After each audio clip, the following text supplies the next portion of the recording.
tuliongea kuhusu kutembea katika uwepo wa Bwana.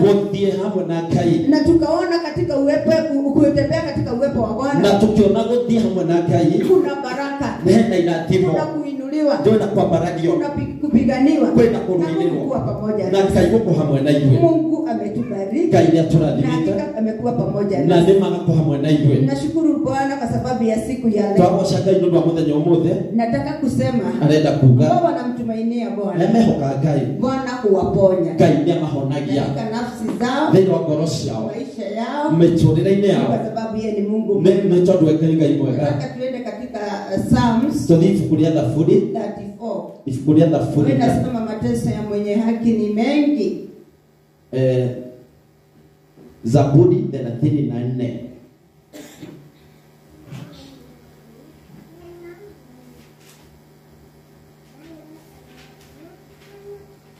Thelathini na nne tuanze aya 19. 34 tuanze hapo 19.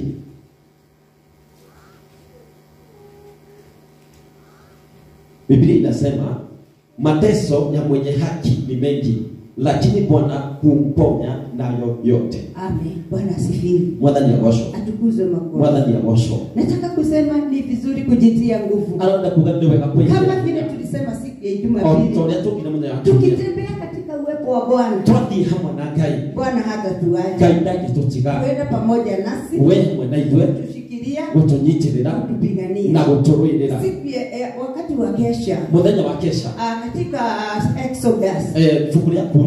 33. Tuambia ya kwamba Musa alikuwa amejuana na Mungu wake, na alijua kutembea katika uwepo wa Bwana. Bwana asifiwe. Maana alijua faida zilizo katika uwepo wa Bwana. Alijua nguvu za Bwana. Asikosi pale. Alijua uwepo wa Bwana. Asikosi pale. Alijua Mungu yeye mwenyewe. Kujidhihirisha pale. Hata wanapoendeni. Wakati walikuwa wanatembea. Kuenda kurithi nchi. Mungu alikuwa amewaandalia. Walijua hata apitapo katika kati ya maadui. Bado kuna uwepo. Bwana asifiwe. Hali na uhoti wa Gai. Bwana asifiwe. Maana uwepo wa Bwana ulienda pamoja na yeye. Naye Mungu ajidhihirisha na uwepo wa wingu. Ndio hapana wingu itu. Ndio wajue Mungu wako pamoja na yeye. Mungu alijidhihirisha kwa wingu kusimama katika zile hema zao. Bwana asifiwe. Kwa hivyo uwepo wa Bwana unapokuwa pale pamoja na watu wake, Bwana hujidhihirisha kwa njia zake zilizo tofauti. Bwana asifiwe. Mungu aliahidi Joshua katika Yoshua 1. Akaambia Joshua, ewe Joshua, be strong and be courageous. Kuwa na nguvu na ukuwe na ushujaa. Bwana asifiwe. Mwadhani ya gosho. Biwa shujaa na moyo wa uhodari. Na koro ya ushaka. Kwa sababu gani? Metodo waki. Nimekuamilia hawa wana wa Israeli. Ili uwapeleke. Nigeta umatwa. Mpaka nchi ambayo niliwaahidi.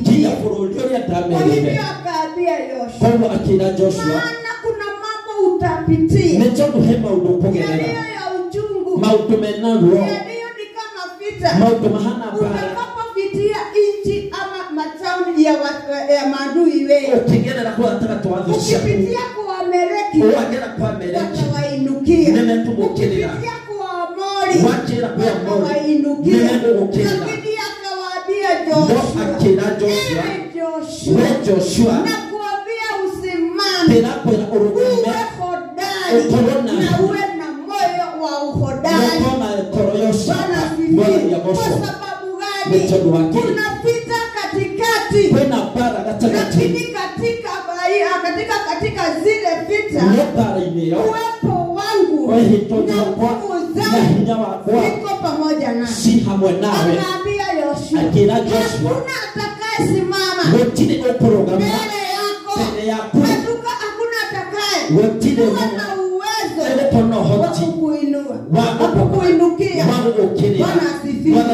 Asubuhi ya leo Biblia imetutia nguvu, Biblia tukirira hinya yatwira na kutujulisha na tumenyithia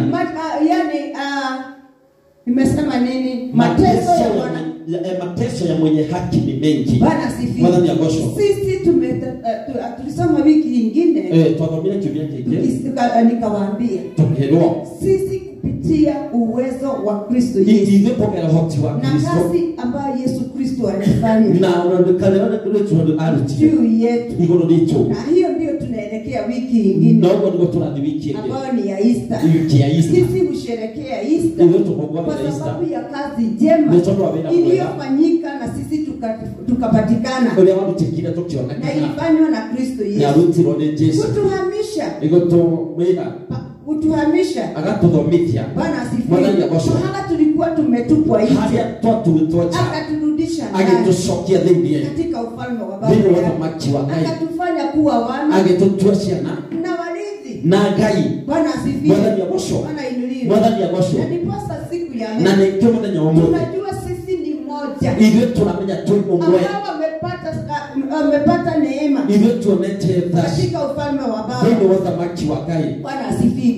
Na tukafanyika kuwa wenye haki, kwa hivyo kupitia kuoshwa na damu ya Yesu na kukubaliwa na Yesu Kristo kuwa wana na warithi na Ngai, tumefanyika kuwa haki. Bwana asifiwe. Wenye haki ama hapana, si kama ndio yataka koyo ama wenye haki ama. Bwana asifiwe. Okay, Bwana asifiwe. Sasa Biblia imesema mateso ya mwenye haki. Kwa hivyo hakuna mengine ambao wananena ni 66. Sisi tumefanyika wenye haki. Kwa hivyo tuonenewa, tuambiwa mateso yetu, mateso ya mwenye haki ni mengi. Bwana asifiwe. Lakini Mungu wetu kwa sababu ya neema na wema wake na kazi yake iliyofanyika kwetu, Biblia inasema ni mengi mateso, lakini Bwana hutuokoa na kutuponya katika yale yote. Bwana asifiwe. Kwa hiyo siku ya leo tunasherehekea kwa kazi njema Yesu Kristo amefanya kutufanya wenye haki katika ufalme wa Baba yake. Bwana asifiwe. Na Mungu akanena maneno haya, akanena mateso ya hawa watu kwa sababu ya yule ambaye ako na wivu juu yao, amewekea mateso mengi, amewekea mitego mingi, wanapitia hukumu mwingi, lakini mateso hii ya huyu mwenye haki nimesimama nikiwa Mungu katika yote ambayo wanapitia. Bwana asifiwe. Katika neno la Bwana la neno katika Isaya 61 tuone ahadi za Mungu wetu Isaya 61 Isaiah 61 62 Isaiah 62 Isaiah 62 inasema nini? Isaiah 62 mstari wa kwanza inasema hivi: kwa ajili ya Sayuni sitanyamaza, kwa ajili ya Yerusalemu sitatulia. Bwana asifiwe. Bwana anaahidi. Kwa sababu ninajua hawa wana Sayuni, hawa wana Yerusalemu, hawana wakati wa kutulia.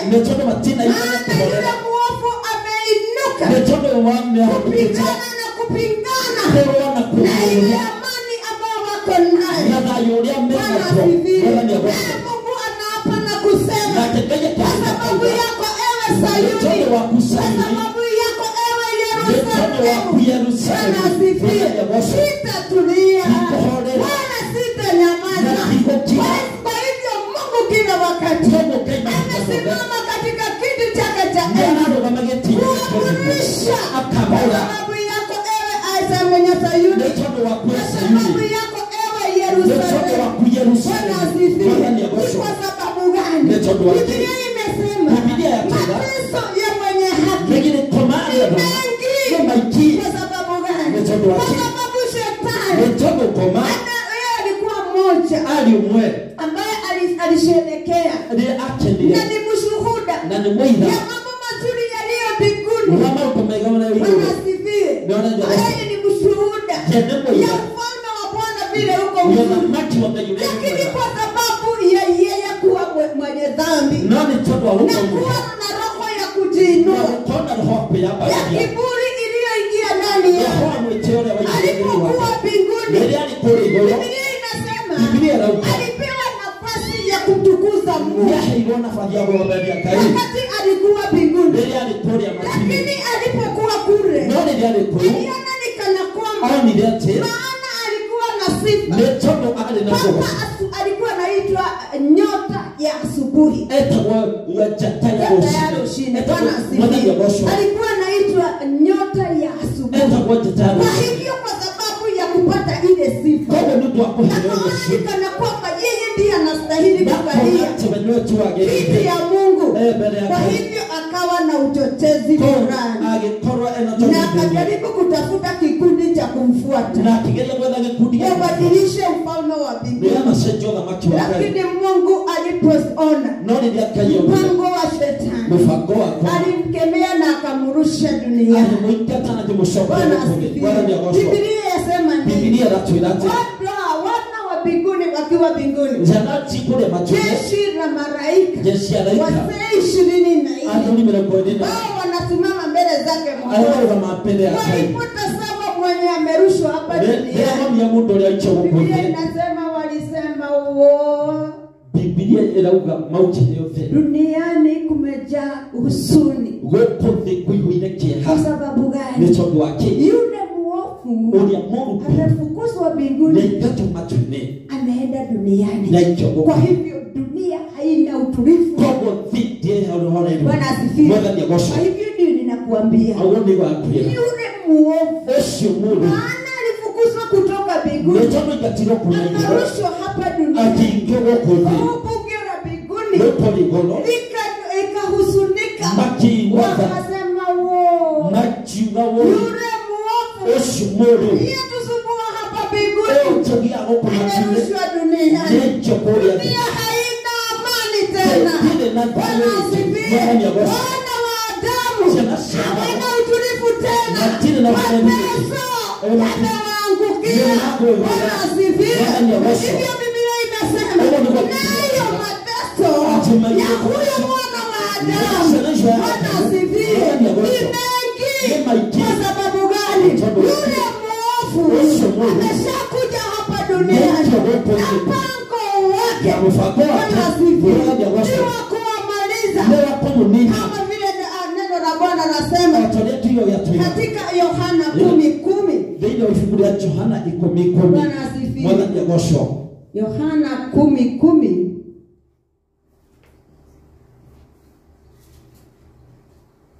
inasema hivi. Yohana 10:10,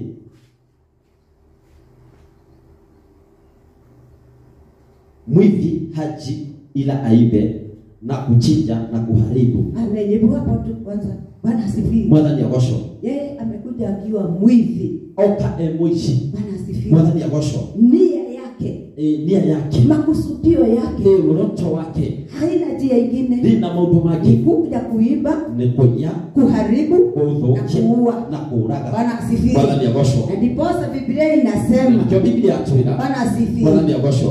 Akiwa mbinguni, malaika wakiwa mbinguni, na jeshi la mbinguni, na wazee 24 walipoona shetani ametupwa duniani, walilia kilio cha huzuni. Makinira kililo kia. Na kusema na makiba. Dunia ina huzuni. Dunia ina kilio. Dunia ina taabu.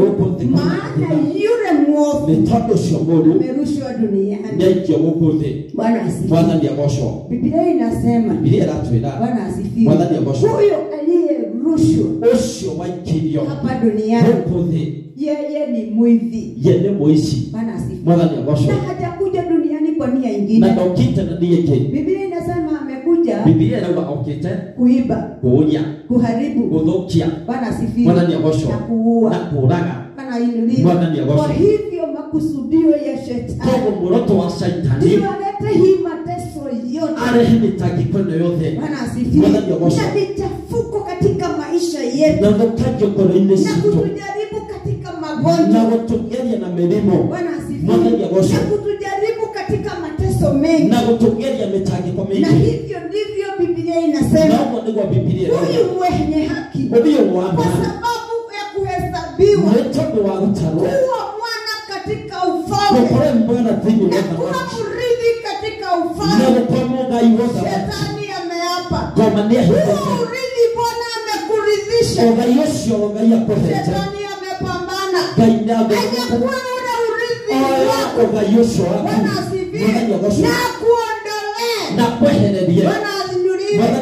Akufanye mtu ambaye ameshikwa mateka. Bwana asifiwe. Maana mtu akiibiwa. Na kushikwa mateka. Yeye hufungwa. Na kuwekwa pahala pasiri. Na kanyumba kale. Kanakuwa na mateso. Bwana asifiwe. Mateso mengi. Na ili utende kama vile mwenye alikuteka nyara. Makusudio yake. Bwana asifiwe. Kwa hivyo shetani huteka watu, kuwashika na kuwafunga. Bwana asifiwe. Bwana inuliwe.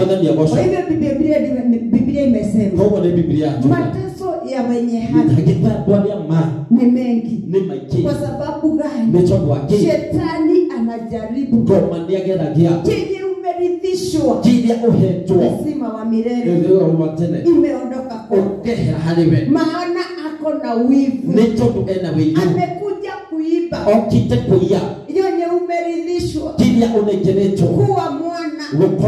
Akuondoe usiwe mwana. Kuwa mrithi. Akuondoe katika ule urithi. Bwana asifiwe. Kama vile Esau aliondolewa kuwa mrithi. Bwana asifiwe. Yakobo akabarikiwa. Ukafanyika udanganyifu fulani. Kwa sababu mama yake alisikia. Baba yake Isaka akimwambia mwanawe, wakati wangu nikana kwamba unaenda kuyoyoma. Nimezeeka kiasi ya kwamba nasikia nikubariki, nikuridhishe baraka. Lakini mama yake akasikia baba yake akinena anataka kubariki mwanawe. Akaambia mtoto wake ya Yakobo, akamwambia enda uwinde, uchukue gozi ujiweke katika mwili wangu. Maana baba yao Isaka alikuwa amezeeka kiasi ya kwamba hakuwa naona mpaka hawa watoto wake. Aliwajua kwa sauti na hata kuwaguza kuwapapasa katika mili yao. Huyu Esau alikuwa mtoto wa nywele katika mwili. Kwa hivyo baba yake alimjua kwa kumpapasa. Anajua huyu ni Esau, huyu ni Yakobo. Bwana asifiwe. Kwa hivyo Biblia inasema nini? Kwa sababu huyu Isaka alikuwa anataka kumbariki. Mama yake akasikia. Alienda akaambia Yakobo, kitambo ndugu yako afike, ningetaka kukuarifu. Ametumwa kawinde, aletee baba yako ambacho anataka. Lakini kitambo afike, nataka uende umchinje kondoo na ufunge ngozi utengeneze chenye anataka ndio umpelekee ili ya kubariki. Bwana asifiwe. Biblia inasema nini? Alitenda vile magivago. Bwana asifiwe. Na kisha Yakobo akabarikiwa na baba yake kwa sababu ya zile njia walipitia. Na wakati huu Shetani kwa sababu anajua Yesu Kristo kazi ambayo amefanya na amekufanyia amekuondoa. Bwana asifiwe. Katika njia za kumalizika. Biblia inasema sisi tulikuwa tumelaaniwa. Yesu alipokuja aliondoa ile laana.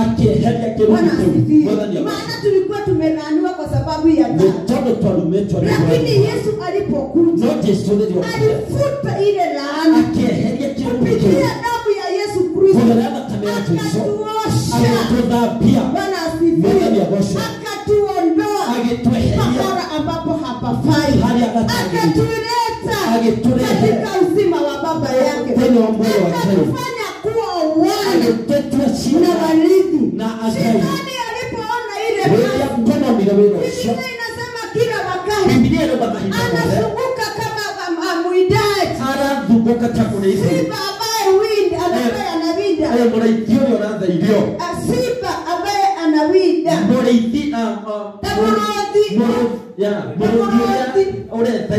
Bwana asifiwe. Kila wakati anawindana na mioyo yetu. Na ili aturudishe nyuma. Na ili atuondoe kuwa wana. Atuondoe kuwa warithi. Bwana asifiwe. Aturudishie kwenye laana. Bwana asifiwe. Atutenganishe na baba wetu aliye mbinguni. Bwana asifiwe. Kwa hivyo ndivyo neno nasema katika Yohana. Shetani mwivi anakuja kwa sababu ingine. Amekuja kwa sababu ya kazi nzuri ambayo imefanyika kwako. Na ili akuondoe katika ufalme wa Baba. Na pia akuje ndio kuharibu. Haribu mawazo yako. Haribu moyo wako. Ukose imani ya kumtumainia Bwana. Bwana asifiwe. Utakapokosa imani unajiinganisha na raha na mambo ya dunia. Ukiwa katika ile raha Shetani atakufunga kule. Kiasi ya kwamba hutakuwa na tumaini la uzima. Baada ya kukufanganisha na mambo ya dunia atainua jambo la kukuua. Bwana asifiwe. Unapouawa ukiwa katika dhambi wewe maisha yako inakwisha. Maana umekufa ukiwa mwenye dhambi. Bwana asifiwe. Na ndiposa neno la Bwana nasema hakuji kwa njia nyingine. Amekuja kwa sababu ya kuiba, kuharibu na kuua. Bwana asifiwe. Lakini tushukuru Bwana maana siku ya leo ametuambia mateso ya mwenye haki ni mengi. Lakini Bwana utuponya kwa haya yote. Bwana asifiwe. Kwa hivyo siku ya leo tusimama kama mashujaa tukiwa mbele za Bwana. Tukisema hata Shetani ajaribu akuja na mateso ya aina gani, sisi tusimama imara. Tunajua mateso ni sisi tutapitia, lakini wenye haki wana uponyo wao. Kwa hivyo Shetani akitujaribu katika magonjwa, Biblia imetuahidi mateso ya mwenye haki ni mengi, lakini Bwana huwaponya. Bwana asifiwe. Hata kama Shetani ameinuka masumbuko katika maisha, Bwana atatuletea utulivu. Bwana asifiwe. Maana gani? Proverbs 18:10. Biblia na wadhenyo wa ifungu ya Thimo 18:10. Mithali 18:10.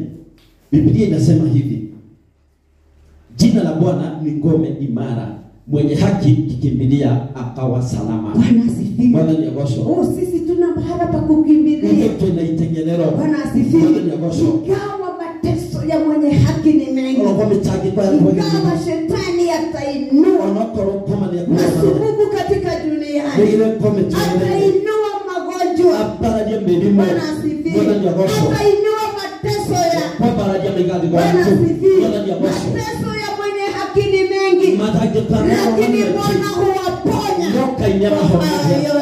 Biblia inatutia nguvu tena katika Methali 18 aya ya 10 inasema, Bwana asifiwe.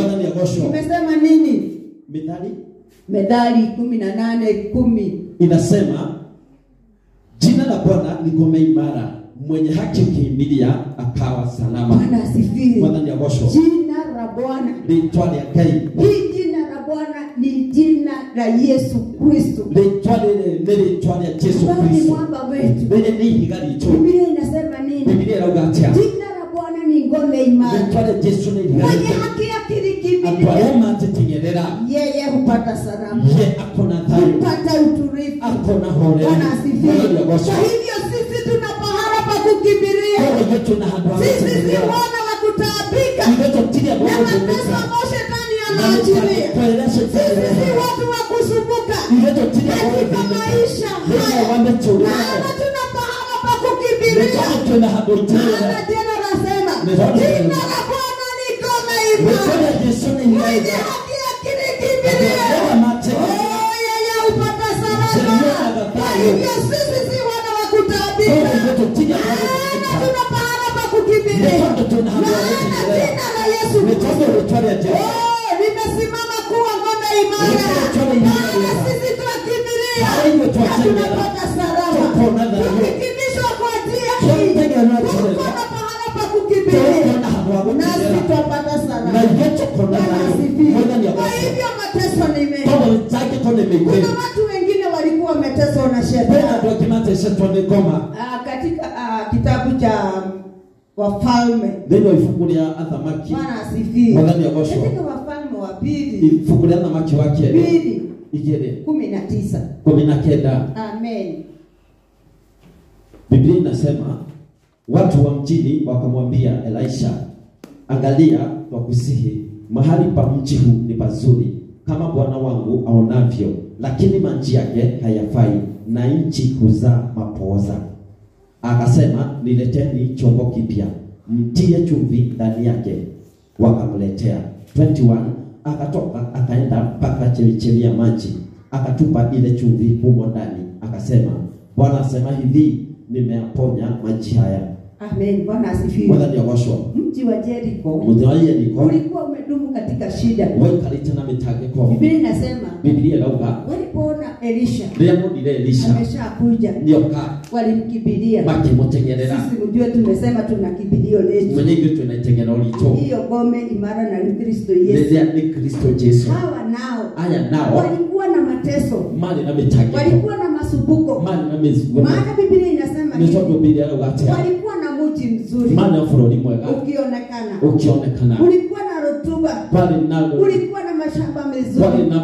Lakini Biblia inasema hata ikiwa kulikuwa kunaonekana kukiwa mzuri, ile nchi haikuwa na faida. Maana Biblia inasema kila wakati walipopanda mazao yao, ikifika wakati wa kuzaa, mahindi ilisimama haikuzaa. Ikaendelea mpaka kwa wanyama wao. Hapana, wanyama. Okay, Bwana asifiwe. Wanyama wao. Bwana asifiwe. Zilipopata mimba, Bwana asifiwe, wakikaribia kuenda kuzaa. Masiri ya kuelekea mshahara. Hizo tumbo za hizo mazao zinatoka.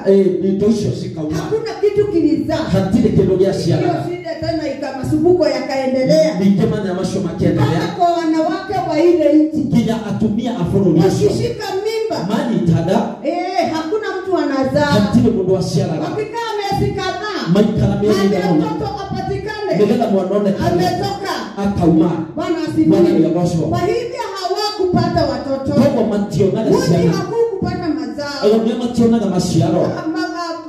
Katika wanyama wao. Ndio wanyama wao. Hawakupata mazao. Kwa mationa mashiaro.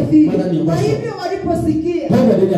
Elisha amekuja katika ile nchi. Elisha ndio alifanya juhudi wakakimbilia Elisha. Kama yule magidia Elisha. Makimwela Elisha. Wewe ni mtumishi wa Bwana. Wewe mtungata yake. Natambua wewe una Mungu. Nalitoa buleto na kai. Akamwambia sasa. Makimwela leo. Hii nchi yetu. Leo foro ndio wito. Ani nzuri hata ukitauni hii ukiangalia. Bwana onokelo na maivo. Bwana asifiwe. Inaweza kutia. Ni kuragusia.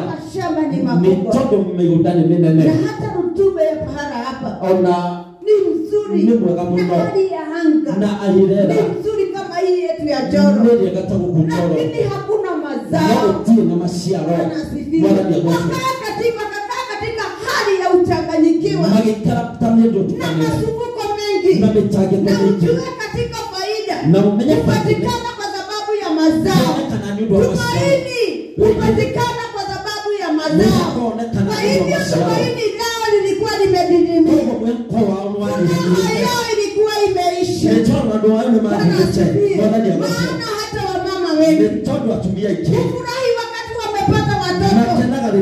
Hata majirani wanaenda kurusha watoto wakifurahi. Ni kwa sababu watoto ni furahi. Lakini hao walikuwa wamepitia mateso ya kutopata watoto, mateso ya kutopata nafaka katika ile nchi yao, wakawa katika usumbufu. Lakini Biblia yasema Elisha alipokuja walinena ile shida, wakamwambia oi baba wetu, hapa nchi yetu hata vile unaiona ni nzuri hii ya Jeriko, lakini hatuna faida. Tumekaa katika masumbuko wakati mrefu, hakuna mazao hapa. Tuendapo kwa wanawake hakuna watoto, watu wanapataga mapooza. Kwa hivyo wakasema hata nafaka hapa hasipati. Tunafikaga tu ni pahala pa kutoa maua. Maua yote inamwagika. Bwana asifiwe. Kwa hivyo hapa kuna shida. Maji ya hii nchi ina shida. Kwa hivyo mtumishi wa Bwana akamwambia nileteeni chumvi. Alipoletewa chumvi akaenda kwa chemichemi ya kijito, akachukua ile chumvi akamwaga ile katika ile chemichemi na maji ikapona. Sisi siku ya leo tumebarikiwa, maana Kristo Yesu amesimama pale na ameketi katika kiti cha Baba. Biblia imetufahamisha katika Isaia ya kwamba Mungu amesema mimi sitatulia. Bwana asifiwe. Unajua kutulia nini? Ni kukaa kama hapa bila masumbuko, bila kufikiria wala hii wala hii, tunatulia.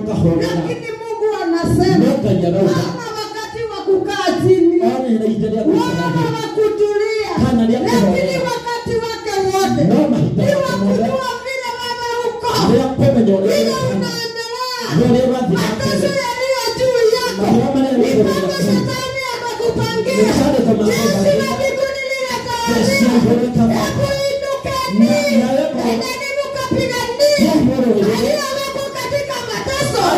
Maana najua ni mengi, lakini ninatuma upondo, ninaachilia upondo, ninaachilia nguvu, ninaachilia uwezo. Maana nimeokoa, sitatulia wala sitanyamaza kwa sababu ya hao ambao nimeleta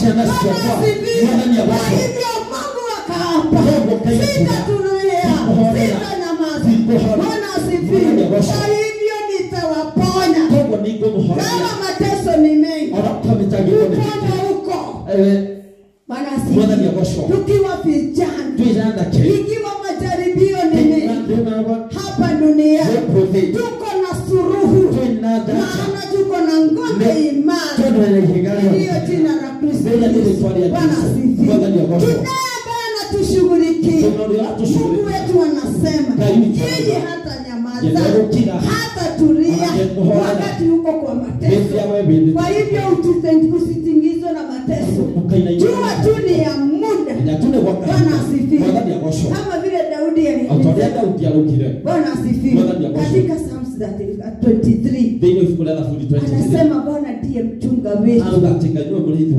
Bwana asifiwe sitababaika nipitapo katika maji mengi nipitapo katika ubonde uliojawa na giza nyingi sitahangaika maana najua yeye ndiye mlinzi wangu hakika atanishindania kwa hivyo sisi ni zaidi ya washindi maana Yesu Kristo ametangaza ushindi juu yetu na Bwana ametangaza yeye hatatulia wakati mwivi yako hapa duniani akiweka mitego yake Bwana amekaa chonjo kuitegua ile mitego ya shetani wakati shetani ametutumia magonjwa Bwana ako chonjo kutuponya katika yale shetani ametuma kwa hivyo sisi ni zaidi ya washindi na Bwana yupo pamoja nasi Mungu awabariki na wote amen amen amen. Tupigie